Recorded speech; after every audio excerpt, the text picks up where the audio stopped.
Bharatiya Janata party ने राजस्थान के नए मुख्यमंत्री के नाम का ऐलान कर दिया है। भजनलाल शर्मा को राजस्थान के नए मुख्यमंत्री के चेहरे के रूप में चुन लिया गया है। अब भजनलाल शर्मा के हाथों में राज्य की सत्ता की कमान होगी। भाजपा विधायक दल की बैठक में भजनलाल शर्मा के नाम पर सर्वसम्मति से मुहर लगाई गई। यहां पर भी मुख्यमंत्री की घोषणा करने के लिए बीजेपी के शीर्ष नेतृत्व ने मध्य प्रदेश और छत्तीसगढ़ वाला ही फॉर्मूला अपनाया। भजनलाल शर्मा के नाम की घोषणा कर बीजेपी ने सबको हैरत में डाल दिया। इनके नाम का प्रस्ताव पूर्व मुख्यमंत्री वसुंधरा राजे ने रखा। विधायक दल की बैठक से पहले हुए फोटो सेशन में वो चौथी पंक्ति में बैठे हुए नजर आए थे। कुछ ही देर में भाजपा ने उनका नाम प्रदेश के नए मुख्यमंत्री के लिए घोषित कर दिया। इसके साथ ही पार्टी ने तय किया है कि राजस्थान में 2 डिप्टी सीएम भी होंगे। इसके लिए प्रेमचंद बैरवा और दिया कुमारी के नाम पर मुहर लगाई गई। नई सरकार का शपथ ग्रहण 15 दिसंबर को होगा।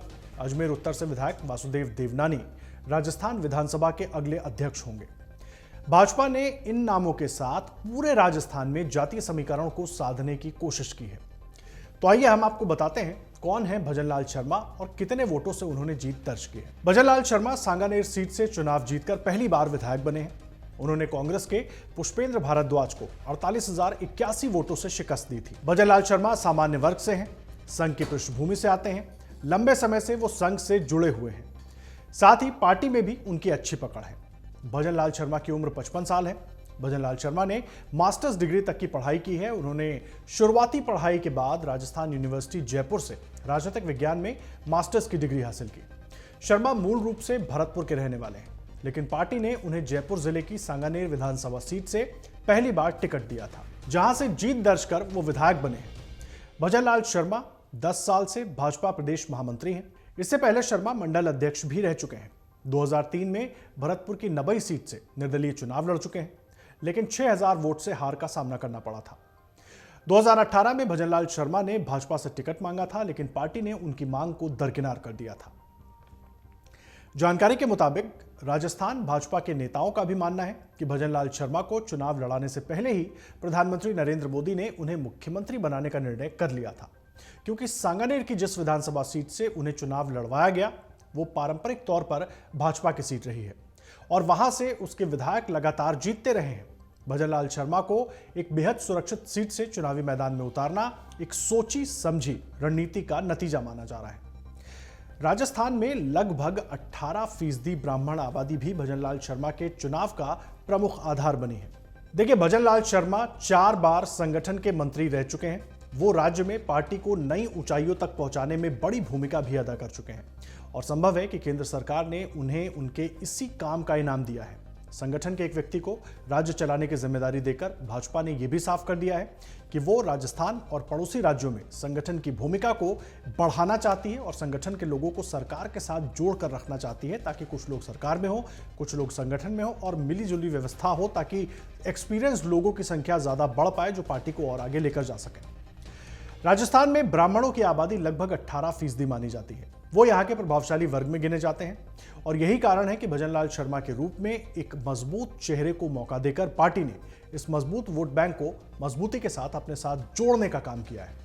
अगले 4 महीने के अंदर होने वाले लोकसभा चुनाव में भाजपा को इसका फायदा मिल सकता है। अलग अलग राजनीतिक दल लगातार सनातन और ब्राह्मणों पर हमला कर अपनी राजनीति मजबूत कर रहे थे। राजस्थान में भी कुछ नेताओं ने इस समुदाय पर कुछ आपत्तिजनक टिप्पणी की थी, जबकि ब्राह्मण बीजेपी का कट्टर समर्थक साबित हुआ और हर मौके पर वो बीजेपी के साथ अटूट होकर खड़ा रहा है। ऐसे में प्रधानमंत्री मोदी ने ब्राह्मणों को छत्तीसगढ़ और मध्य प्रदेश में उप मुख्यमंत्री बनाकर और राजस्थान में मुख्यमंत्री का पद देकर उन्हें सम्मानित करने का काम किया है। पार्टी को इसका फायदा भी मिल सकता है। आपको बता दें कि राजस्थान में भजनलाल शर्मा को मुख्यमंत्री की जिम्मेदारी मिलने के अलावा दिया कुमारी और डॉक्टर प्रेमचंद बैरवा को उप मुख्यमंत्री बनाया गया है। तो ऐसे में आइए एक बार आपको बताते हैं कि कौन है दिया कुमारी और डॉक्टर प्रेमचंद बैरवा। हालांकि दिया कुमारी के बारे में आप लगातार सुनते रहे होंगे, चर्चा में रही, लेकिन डॉक्टर प्रेमचंद बैरवा और चौंकाने वाला नाम था। जिन 2 विधायकों को उप मुख्यमंत्री चुना गया है उनमें पहला नाम दिया कुमारी का है। 52 साल की दिया कुमारी जयपुर जिले की विद्याधर नगर सीट से चुनाव जीती हैं। जयपुर राजघराने से आने वाली दिया दूसरी बार विधायक बनी है। इससे पहले वो 2013 में सवाई माधोपुर से विधायक रह चुके हैं। 2018 में टिकट नहीं मिला, लेकिन 2019 में लोकसभा में उन्हें मौका मिला। वो राजसमंद लोकसभा सीट से जीतकर संसद पहुंचे। जयपुर में जन्मी दिया राजपूत समाज से ताल्लुक रखती हैं। दिया कुमारी जयपुर के पूर्व महाराजा दिवंगत ब्रिगेडियर भवानी सिंह की इकलौती बेटी हैं। जिन्हें साल 1971 के युद्ध में उनकी वीरता के लिए महावीर चक्र मिला था। आपको बता दें कि राजकुमारी दिया ने जयपुर के राजमहल में ही काम करने वाले एक कर्मचारी नरेंद्र सिंह से शादी कर ली थी। शादी के 21 साल बाद साल 2019 में दोनों का तलाक हो गया। दिया कुमारी के 3 बच्चे हैं। तो आइए आपको बताते हैं कैसे वसुंधरा राजे ने ही करवाई थी दिया कुमारी की सियासत में एंट्री। यह भी एक दिलचस्प कहानी है। दिया कुमारी के सियासत में एंट्री पूर्व मुख्यमंत्री वसुंधरा राजे ने ही करवाई थी। साल 2013 में जयपुर में एक कार्यक्रम के दौरान दिया कुमारी और राज्यवर्धन सिंह राठौड़ ने बीजेपी का दामन थामा था। इसके बाद दिया को सवाई माधोपुर से विधानसभा चुनाव का टिकट दिया गया और वो साल 2013 से 18 तक सवाई माधोपुर से विधायक रही। इसके बाद साल 2019 के लोकसभा चुनाव में बीजेपी ने दिया कुमारी को राजसमंद निर्वाचन सीट से खड़ा किया, जबकि वो अपनी मूल सीट जयपुर से चुनाव लड़ना चाह रही थी। राजसमंद एक जटिल लोकसभा क्षेत्र रहा है, जिसमें दूर दराज के जिलों में 8 विधानसभा क्षेत्र आते हैं। हालांकि मोदी लहर में दिया ने कांग्रेस के देवकी नंदन को 5,50,000 वोटों के अंतर से बड़ी हार दी।